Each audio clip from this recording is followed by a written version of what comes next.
Good morning friends, welcome to trending प्रदेश। आज 24 जनवरी है 2021।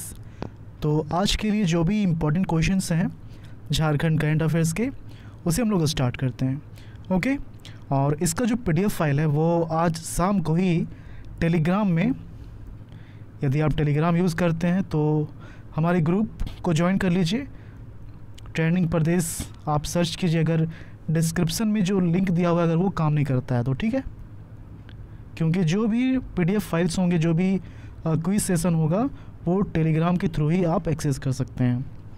तो चलिए हम लोग आज का क्वेश्चंस स्टार्ट करते हैं। पहला क्वेश्चन है, झारखंड से पहली बार किस शहर में अंडरग्राउंड स्टील डस्टबिन लगाया जाएगा? अंडरग्राउंड स्टील डस्टबिन लगाया जाएगा। देखिए, जनरली जो आप देखते हैं रास्ते में डस्टबिन जो होता है तो एक लिमिट होता है इसका, ठीक है, एक लिमिट होता है जिसमें कि ये भर जाता है और भरने के बाद क्या होता है कि ये ओवरफ्लो होने लगता है, मतलब कि जो डस्ट है, जो कचरा है वो बाहर गिरने लगता है। अब इसका तो फीडबैक मिलता नहीं है निगम को कि वो इसको उठा ले, उसे पता चले कि हाँ ये जो डस्टबिन है वो भर गया, अब इसको उठा लेना चाहिए। एक टाइम होता है, उसी टाइम पर ही वो आएगा।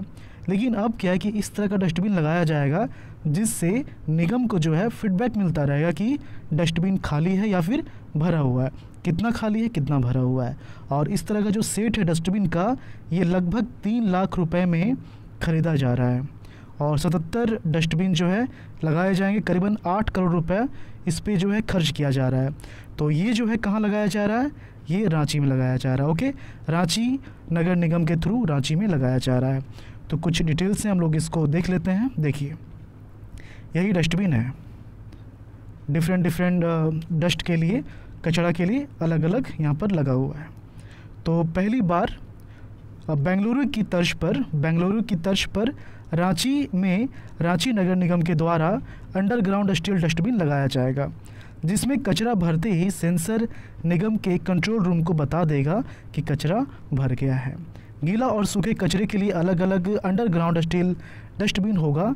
पूरे शहर में 77 जगहों पर, सॉरी स्टार्टिंग में मैंने 77 बोला था ना, 77 जगहों में ये लगाया जाएगा। और टोटल जो डस्टबिन का नंबर है ये 222 है, ठीक है, 222 है, 77 जगह है। ओके, एक अंडरग्राउंड डस्टबिन और स्टील डस्टबिन जो है इसकी कीमत 3.82 लाख के करीब है और जो कंप्लीट जो लागत है लगाने के लिए ये लगभग 8.5 करोड़ रुपए से अधिक खर्च किया जाएगा। प्राइमरी कचरा कलेक्शन जो है, मतलब कि डोर टू डोर जो कचरा कलेक्ट किया जाता है, ये जो काम है दिल्ली की company centre for development trust करती है। और वहीं ये जो आप देख रहे हैं तो ये सेकेंडरी कचरा कलेक्शन का काम जो है बेंगलुरु की जोंटा कंपनी के द्वारा किया जाएगा। ओके, सेकंड क्वेश्चन है, झालसा द्वारा लॉन्च किए गए किस एप्लीकेशन की मदद से अब आवेदक जो है जिला विधिक सेवा प्राधिकार में फाइल आवेदन को स्वयं ही ट्रैक कर सकते हैं? देखिए, ध्यान दीजिए, यहाँ पर एप्लीकेशन जो है वो लॉन्च किया गया झालसा के द्वारा। ओके, लेकिन ये जो है किसके लिए है? ये है जिला विधिक सेवा प्राधिकार डालसा। ओके, झारखंड विधिक सेवा प्राधिकार ने लॉन्च किया है, लेकिन डिस्ट्रिक्ट लेवल के लिए ये है। और कुछ ही एप्लीकेंट्स हैं, आवेदक जो हैं उनकी एलिजिबिलिटी तय की गई है कि कौन लोग इस एप्लीकेशन को यूज कर सकते हैं, क्योंकि बहुत ही ज़्यादा फ़ायदा है। क्या क्या फ़ायदा हम लोग देखेंगे यहाँ पर, आप आंसर देख लीजिए। ऑप्शन डी जो आप देख रहे हैं, access to justice for all portal app, ये इसका सही आंसर है। और इससे क्या क्या होगा, देखिए, झालसा के access to justice for all portal app की मदद से अब आवेदक जिला विधिक सेवा प्राधिकार में फाइल आवेदन को स्वयं ही ट्रैक कर सकते हैं। आवेदक को सिर्फ पोर्टल पर जाकर क्लिक करने की ज़रूरत है। क्लिक करते ही आवेदन की अपडेटेड जानकारी जो है कहीं से भी प्राप्त हो सकती है। आवेदक को अपनी शिकायत या आवेदन दर्ज कराने के लिए कार्यालय आने की भी आवश्यकता नहीं है। स्मार्टफोन में इस एप्लीकेशन को डाउनलोड कर अपनी शिकायत अपलोड कर सबमिट किया जा सकता है। ओके, अब इस एप्लीकेशन का फ़ायदा क्या है? देखिए, इससे दूर दराज के लोगों को अपनी परेशानी साझा करने के लिए डालसा कार्यालय का चक्कर लगाने की आवश्यकता समाप्त हो गई है। और एलिजिबिलिटी, सबसे इम्पॉर्टेंट एलिजिबिलिटी क्या है, क्योंकि ये जो एप्लीकेशन है सभी के लिए एक्सेसिबल नहीं होगा। तो ये जो है किसके लिए एक्सेसिबल होगा? ऐसे आवेदक सबसे पहले तो उनका जो एज है वो 18 साल से कम होना चाहिए। उसके बाद महिला, कैदी, SC ST, मानसिक एवं शारीरिक रूप से दिव्यांग, औद्योगिक कर्मकार, आपदा से पीड़ित या जिनकी वार्षिक आय 3 लाख से कम हो। तो ये जो है ये एलिजिबिलिटी है इस एप्लीकेशन को यूज़ करने के लिए। थर्ड क्वेश्चन देखते हैं। थर्ड क्वेश्चन है, झारखंड फोटोग्राफर्स फेडरेशन द्वारा आयोजित वेडिंग फ़ोटो प्रतियोगिता में किसने प्रथम स्थान प्राप्त किया? देखिए ये जो आयोजन है वेडिंग फ़ोटो प्रतियोगिता, ये 19 अगस्त 2020 को ही हुआ था, जो कि वर्ल्ड फोटोग्राफी डे है, इस दिन हुआ था। लेकिन इसका जो प्राइज़ डिस्ट्रीब्यूशन है ये रिसेंटली किया गया है। 3 दिवसीय कार्यशाला आयोजित किया गया था रांची में, और जो प्रथम स्थान दिया गया है ये धनबाद के चंदन पाल को दिया गया है। ओके, ऑप्शन ए इसका सही आंसर है। यहाँ पर आप देख सकते हैं, देखिए झारखंड फोटोग्राफर्स फेडरेशन की ओर से रांची में 3 दिवसीय कार्यशाला का आयोजन किया गया था, जिसका समापन 22 जनवरी को किया गया। कार्यशाला के आखिरी दिन वेडिंग फ़ोटो प्रतियोगिता के विजेताओं को पुरस्कृत किया गया। यह प्रतियोगिता राज्य स्तर पर वर्ल्ड फोटोग्राफी डे मतलब कि 19 अगस्त 2020 को ऑनलाइन आयोजित की गई थी। इसमें प्रथम स्थान धनबाद के चंदन पाल, द्वितीय स्थान पर धनबाद के शुभजीत घोषाल और तृतीय स्थान जो है जमशेदपुर के अनूप गोह रहे हैं। लोहरदगा के प्रवीण कुमार जो हैं और रांची के दीपक राज, इनको सांत्वना पुरस्कार देकर सम्मानित किया गया है। प्रतियोगिता में करीब 200 प्रतिभागियों ने भाग लिया था। चौथा क्वेश्चन है, 21 जनवरी को नॉर्दर्न कोलफील्ड लिमिटेड में HEC द्वारा स्थापित कोल हैंडलिंग प्लांट का उद्घाटन किनके द्वारा किया गया है?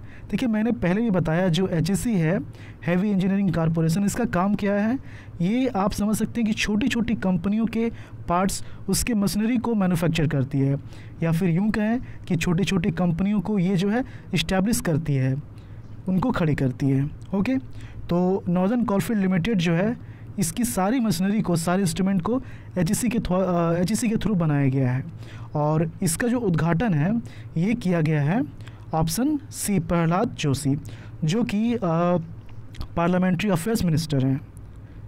तो सी इसका सही आंसर है।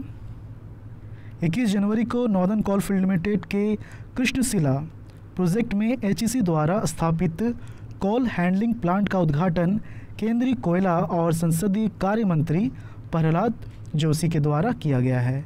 NCL से HEC को प्लांट स्थापित करने के लिए 175 करोड़ का कार्य आदेश मिला था।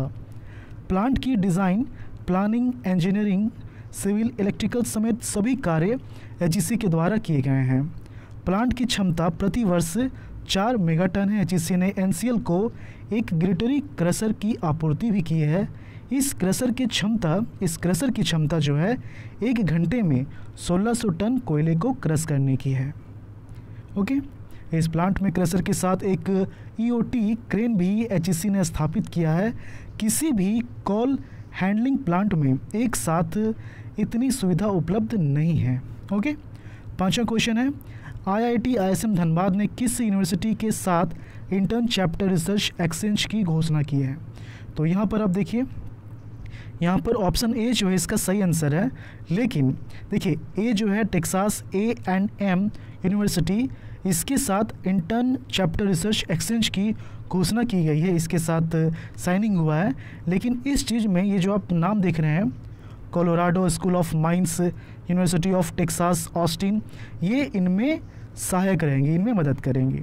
ओके, देखिए IIT ISM Dhanbad SPE chapter और Texas A&M university SPE chapter के छात्र छात्राएं मिलकर शोध कार्य करेंगे। दोनों संस्थान के SPE चैप्टर ने इंटर्न चैप्टर रिसर्च एक्सचेंज की घोषणा की है। IIT ISM धनबाद को टेक्सास A&M यूनिवर्सिटी के अलावे Colorado school of mines, university of Texas Austin, RGIPT student chapter और IIT मद्रास के साथ भी भागीदारी का मौका मिलेगा। कुछ और क्वेश्चंस हैं, जैसे कि झारखंड के कितने विधानसभा क्षेत्रों में पुरुषों के मुकाबले महिला वोटर्स की संख्या ज़्यादा है? तो ऑप्शन सी इसका सही आंसर है, 15।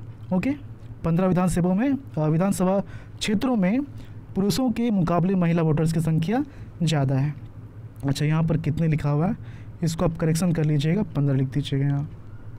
झारखंड के 15 विधानसभा क्षेत्रों में पुरुषों के मुकाबले महिला वोटर्स की संख्या सबसे ज़्यादा है। तो यहाँ पर नाम लिखा हुआ है, ओके। नोट्स आपको मिलेगा तो आप इसको मेंशन, आप इसको याद कर लीजिएगा। अगर अभी आप नोट्स इसका बनाना चाहते हैं तो बना सकते हैं। और इसमें जो है जामा, तोरपा, कोलेबिरा में पहली बार महिला मतदाताओं की संख्या पुरुषों से अधिक हुई है, ओके। 7वां क्वेश्चन है, झारखंड से किनका चयन खेलो इंडिया द्वारा पूर्वी क्षेत्र प्रतिभा चयन कमेटी में सदस्य के रूप में हुआ है? तो ऑप्शन ए हरेंद्र सिंह सही आंसर है इसका। झारखंड तीरंदाजी प्रशिक्षक हरेंद्र सिंह का चयन खेलो इंडिया द्वारा पूर्वी क्षेत्र प्रतिभा चयन कमेटी में सदस्य के रूप में हुआ है, ओके। 8वां क्वेश्चन है, झारखंड से किस प्रतिभागी ने फेमिना मिस इंडिया 2020 के फाइनल में जगह बनाई है? तो यहाँ पर ऑप्शन बी जो है रूपाली भूषण, ये सही आंसर है। इन्होंने इसमें जगह बनाई है। हजारीबाग से 20 वर्षीय रूपाली भूषण ने फेमिना मिस इंडिया 2020 के फाइनल के टॉप 15 में जगह बनाने में सफलता प्राप्त की है। रूपाली भूषण फेमिना मिस इंडिया 2020 में झारखंड का प्रतिनिधित्व भी कर रही है, ओके। तो ये जो है आज के इम्पोर्टेंट क्वेश्चंस थे। लास्ट लेक्चर का जो क्वेश्चन उसे हम लोग देख लेते हैं। डिजिटल कंटेंट उपलब्ध कराने के उद्देश्य से झारखंड स्कूली शिक्षा और साक्षरता विभाग के द्वारा कौन सा एप्लीकेशन लॉन्च किया जा रहा है? तो ऑप्शन ए बहुत लोगों ने सही जवाब दिया है, लर्नेटिक्स इसका सही आंसर है, ओके। आज के लिए आपका क्वेश्चन है, सत्र 2020 से 24 के लिए एथलेटिक्स फेडरेशन ऑफ इंडिया का कोषाध्यक्ष किन्हें नियुक्त किया गया है? आदिल सुमारीवाला, अंजू बॉबी जॉर्ज, रविंद्र चौधरी या फिर मधुकांत पाठक? तो आप जो है अपना आंसर कमेंट के थ्रू बताएं। और वीडियो आपको कैसा लगा है, जो भी फीडबैक आपका है वो हमेशा आप कमेंट के थ्रू बताते रहें। और पसंद आने पर आप बिल्कुल इसको लाइक करें, इसको ऐसे ही क्लोज़ ना करें, ओके। तो इसी तरह का वीडियो आपको मिलता रहेगा टाइम टू टाइम। और याद रखिए कि जो भी PDF फाइल या फिर क्विज सेशन है वो आप टेलीग्राम ही एक्सेस कर सकते हैं। तो टेलीग्राम और यूट्यूब चैनल दोनों ही इंपॉर्टेंट है, ठीक है। चलिए मिलते हैं झारखंड के अगले वीडियो में। धन्यवाद।